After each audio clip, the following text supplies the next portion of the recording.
നമസ്കാരം. നിലനിൽപ്പിന് വേണ്ടി പല തന്ത്രങ്ങളും മെനയുന്ന രാജ്യമാണ് ചൈന. ഇത്തരത്തിൽ ഒരു മുന്നേറ്റമാണ് ഇപ്പോൾ ചൈന കാഴ്ചവെച്ചിരിക്കുന്നത്. പുതിയ ഊർജ്ജ സ്രോതസ്സുകൾ നിർമ്മിക്കുക എന്ന ലക്ഷ്യത്തോടെ നടത്തിയ ന്യൂക്ലിയർ ഫ്യൂഷൻ പരീക്ഷണത്തിൽ നിർണായക മുന്നേറ്റമാണ് ചൈനയ്ക്ക് ഉണ്ടായിരിക്കുന്നത്. 1000 സെക്കൻഡ് നേരത്തേക്ക് പ്ലാസ്മയുടെ സ്ഥിരമായ ലൂപ്പ് സൃഷ്ടിച്ചുകൊണ്ട് ചൈനയുടെ കൃത്രിമ സൂര്യൻ ന്യൂക്ലിയർ ഫ്യൂഷൻ റെക്കോർഡ് തകർത്തിരിക്കുകയാണ്. ഇതിനു മുമ്പ് മറ്റൊരു രാജ്യവും ഇങ്ങനെയൊരു ചരിത്ര നേട്ടം കൈവരിച്ചിട്ടില്ല. ന്യൂക്ലിയർ ഫ്യൂഷൻ യാഥാർത്ഥ്യമാകുന്നതിനും സൂര്യനേക്കാൾ 7 ഇരട്ടി താപമുള്ള ഒരു ഊർജ്ജ ഉറവിടം നിർമ്മിക്കാനുമുള്ള ചൈനയുടെ ശ്രമങ്ങളുടെ ഭാഗമാണ് ഈ പരീക്ഷണത്തിന്റെ വിജയം. 10,000 ഫാരൻഹീറ്റ് ആണ് ഒരു സൂര്യന്റെ താപം. അപ്പോൾ അതിന്റെ 7 മടങ്ങ് താപം എന്നത് ഊഹിക്കാൻ പോലും കഴിയില്ല. എന്നാൽ അത്തരത്തിൽ ഒരു സൂര്യനെ നിർമ്മിച്ച് ശാസ്ത്രലോകത്ത് കുതിപ്പ് നടത്തിയിരിക്കുകയാണ് ചൈന. പ്ലാസ്മ ഉപയോഗിച്ച് ഏകദേശം 100 ദശലക്ഷം ഡിഗ്രി താപനിലയിൽ 18 മിനിറ്റ് നേരം ജ്വലിക്കുന്ന സൂര്യനെ സൃഷ്ടിച്ച് ചൈന ലോകത്തെ അമ്പരപ്പിച്ചിരിക്കുകയാണ്. ന്യൂക്ലിയർ റിയാക്ടർ ഉപയോഗിച്ചാണ് ചൈന ഈ നേട്ടം കൈവരിച്ചത്.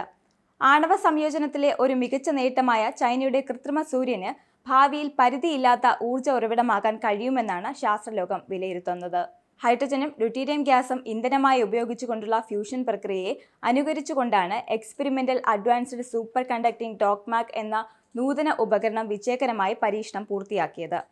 ഭൂമിയിൽ സാധ്യമായ ഫ്യൂഷൻ നടത്തുന്നതിന് ഭൂമിയിലെ ലഭ്യമായ മുഴുവൻ ഊർജ്ജ സ്രോതസ്സിനേക്കാൾ ചൂടുകൂടിയ പ്ലാസ്മ താപം ആവശ്യമാണെന്നാണ് ശാസ്ത്രജ്ഞർ പറയുന്നത്. സൂര്യന്റെ താപനില ഏകദേശം 15 ഡിഗ്രി ദശലക്ഷം ആണെന്നാണ് കണക്കാക്കപ്പെടുന്നത്.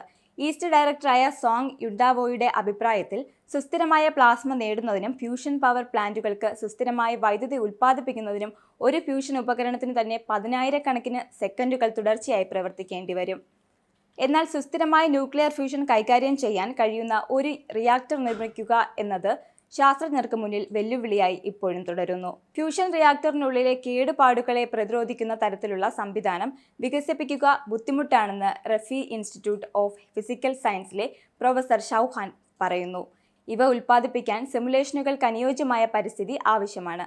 ചൈനയുടെ ന്യൂക്ലിയർ കോർപ്പറേഷൻ കൃത്രിമ സൂര്യൻ വികസിപ്പിക്കാനുള്ള ശ്രമങ്ങൾ തുടർന്നുകൊണ്ടേയിരിക്കുകയാണ്. ന്യൂക്ലിയർ ഫ്യൂഷൻ വഴി ഊർജം ഉൽപ്പാദിപ്പിക്കുന്നതിൽ ഇതൊരു വലിയ മുന്നേറ്റമായിരിക്കും. 2035ഓടെ ആദ്യത്തെ വ്യാവസായിക പ്രോട്ടോടൈപ്പ് ഫ്യൂഷൻ റിയാക്ടർ നിർമ്മിക്കാനും 2050ഓടെ ഈ നൂതന സാങ്കേതിക വിദ്യ വലിയ തോതിലുള്ള വാണിജ്യ ഉപയോഗത്തിന് തയ്യാറാക്കാനുമാണ് ന്യൂക്ലിയർ കോർപ്പറേഷൻ പദ്ധതിയിടുന്നത്. ന്യൂക്ലിയർ ഫ്യൂഷനെ കൃത്രിമ സൂര്യൻ എന്ന് വിളിക്കുന്നതിന് കാരണം അത് സൂര്യന് സമാനമായ രീതിയിൽ ഊർജം ഉൽപ്പാദിപ്പിക്കുന്നത് കൊണ്ടാണ്.